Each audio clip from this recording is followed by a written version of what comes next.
શું તમે એવું માનો છો કે પીસીઓએસ એટલે કે પોલિસિસ્ટિક ઓવરી સિન્ડ્રોમ માત્ર જીનેટિક એટલે કે આનુવંશિક હોય છે?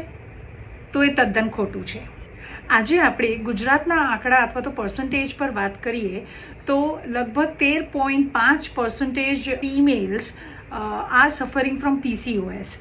અને આપણે રેન્ડમલી જો એને નંબર્સમાં કન્વર્ટ કરીએ તો લગભગ 881માંથી 119 જેટલી મેલ્સ જે છે એ ક્યાંક ને ક્યાંક પીસીઓએસ તરફ જઈ રહી છે અથવા તો યંગ એજમાં પીસીઓએસ થી સફર કરી રહી છે. પીસીઓએસ જીનેટિક નથી.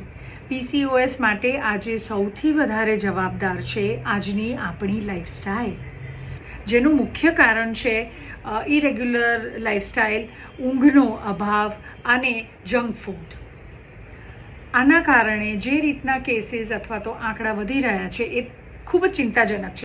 પીસીઓએસ થતું અટકાવવા માટે એવા નેચરલ વેઝ કયા છે કે જેના લીધે થઈને આપણે એ તરફ જતા અટકી શકીએ?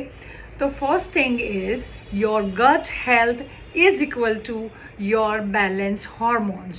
અને બેલેન્સ હોર્મોન્સ જ્યારે હોય ત્યારે તમને પીસીઓએસ થવાના ચાન્સીસ ખૂબ જ ઓછા છે. માટે ઈટ હેલ્ધી, સ્લીપ વેલ. સો રિમેમ્બર, આવતા કેટલાક સમયમાં પીસીઓએસ એ બહુ મોટું કન્સર્ન બનવા જઈ રહ્યું છે.